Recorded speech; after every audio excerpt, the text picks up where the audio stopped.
How do I start this? Around 4 to 5 years ago, I watched YouTube a lot, and I still do to this day. I spend a vast amount of my free time watching YouTube. Some may say it's a bad habit. I might agree. Either way, I'm somewhat addicted to watching YouTube videos. Anyway, so about 4 to 5 years ago, I watched a lot of YouTube. Thing is that there was not as many people to watch. So a lot of people were watching the same people. You understand? Like, there wasn't as many options as there are now. And so, there was this group that I watched called FAG, Federation of Asshole Gamers. And it was like a trolling group, right? And each individual member of this group, I was very intrigued by, because they all had very different, personal channel videos and different, I guess, ways of conducting themselves on YouTube. Now, there was one member in this group called $2, which, if I were to mention his name, 3 years ago, a lot of people probably have known him, but nowadays probably no one does. $2, he did a lot of, I guess, commentaries. He was one of the original commentators, I'm confident in saying. And he did them well. Like, I genuinely enjoyed his videos. He would usually start them off really funny, make a lot of sexual awkward jokes. He was an Asian dude, and he took full advantage of his, awkward comedy. And, but by the end of his videos, at least a lot of them, he would have a genuine life message. And I encourage you guys after this video to just look up some $2 commentaries. Unfortunately, you won't be able to find too many of them. He's deleted a lot of them, which I'll get into, but he was genuinely one of my favorite commentators of the time. And his videos still hold up today. They're just basic commentaries of a dude talking, but it's intriguing stuff. And anyway, why am I bringing this up right now? Well, I was thinking recently about a specific video that I saw from $2.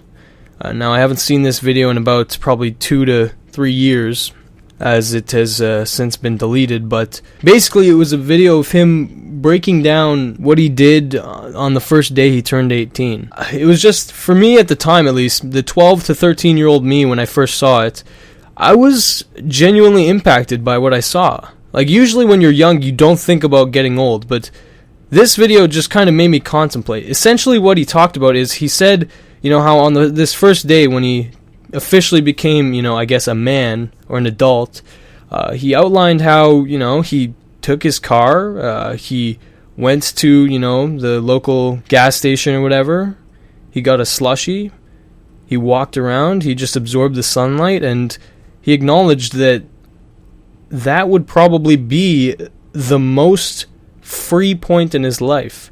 He acknowledges that he's reached almost that peak level of freedom of commitment. It's the summer before university, so he doesn't have school. He doesn't have a family that he has to feed. He doesn't have a job that he has to do other than YouTube. He acknowledges that he's able to just go to a gas station, get a drink, and just not have to worry about picking up his kids from school or practice, or going home to his angry wife, or having to worry about paying rent. He's living with his parents. He's waiting on his future to occur because he's just about to go to university. That's the land of opportunity.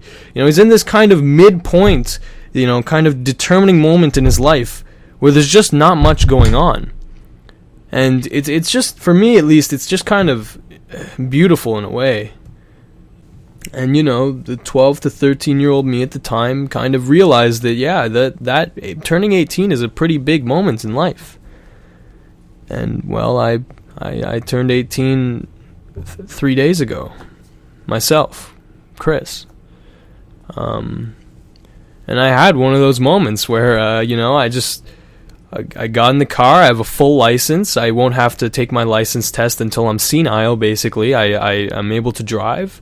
My parents let me take our car. I have a job, which, kind of sucks, but it's a part-time job. I do it, 3 to 4 times a week for, 6-hour shifts. It's not even that bad. I don't have a girlfriend, a family, although I have my, 4 younger brothers, which I guess you could consider a bit of a commitment, but other than that, I don't have any serious commitments. And it's just I went to the the local Harveys, I bought myself a nice frozen lemonade, and I just kind of, parked in the parking lot and just looked outside. It was a nice day.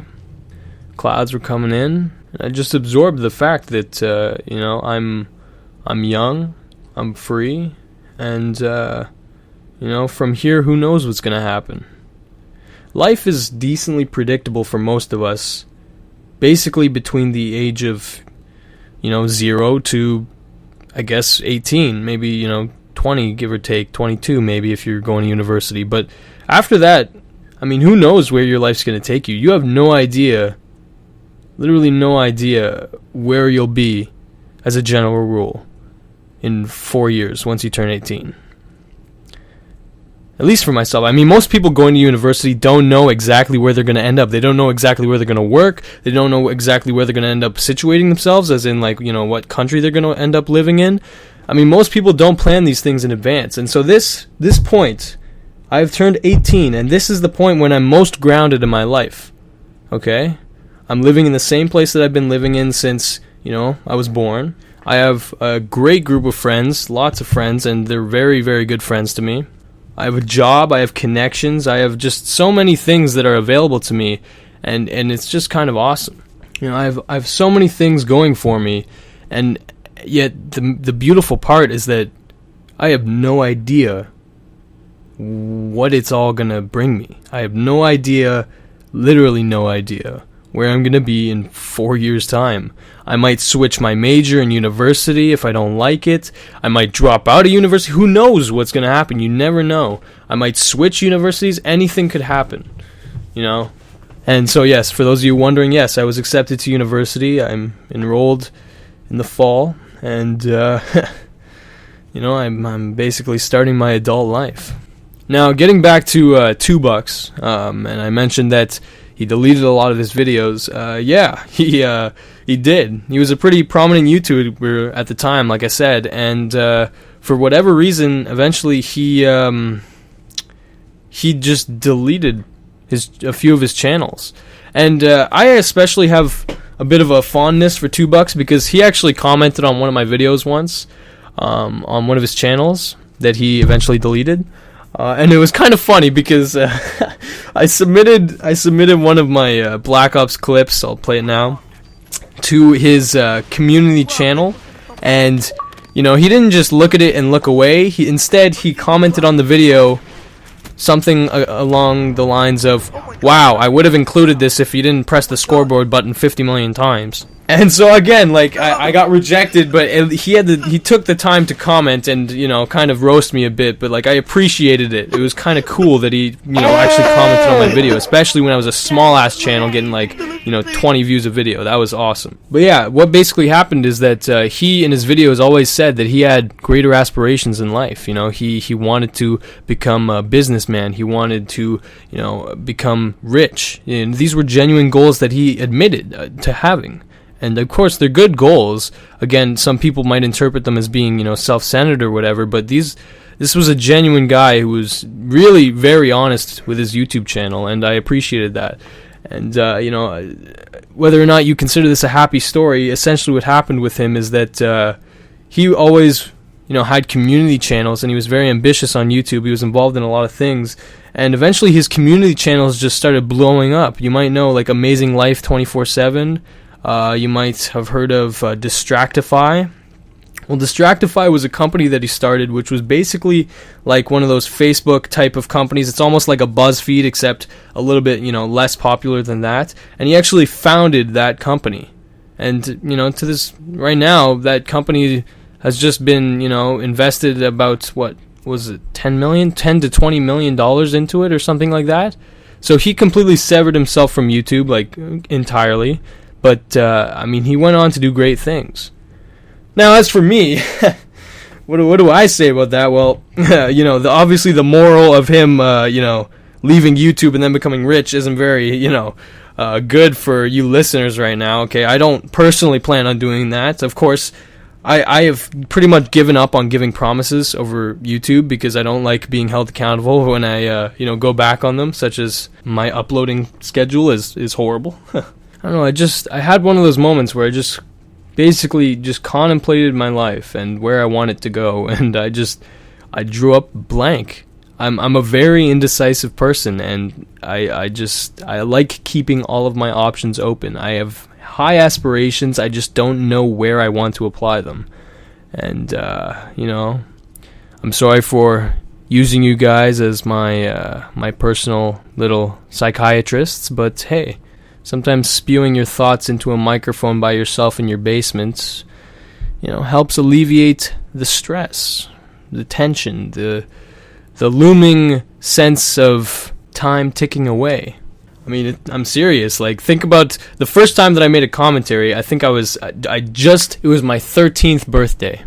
So it was 5 years ago minus 3 days. Listen to what I sounded like. What up, guys? Gokanaru here with my first ever commentary. Then I kind of got back into commentating after a break of about a year or so, and this is what I sounded like. I was about 14 years old. Hello YouTube, this is Gokanaru here, or you can call me Chris. Hey guys, Gokanaru here, but you can call me Chris. 15 years old. Hey guys, Gokanaru here, but you can call me Chris. Then here's me at 16. Hey guys, Gokanaru here, but you can call me Master Chief. 17. Alright, hey guys, and welcome to a new adventure. And 18. I mean, well, here right now, I'm 18 years old. I mean, I'm legally allowed to drink in certain regions of my country.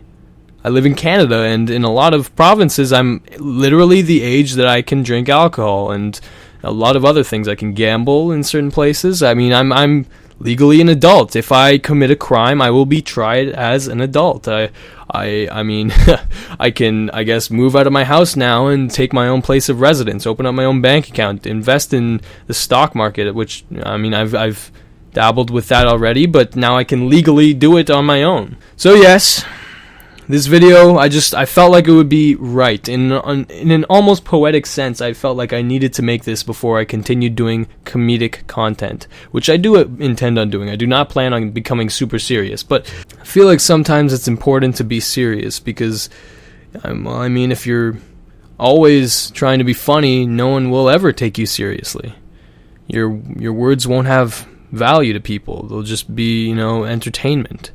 And sometimes, it's good to entertain, but to teach is more valuable than to entertain.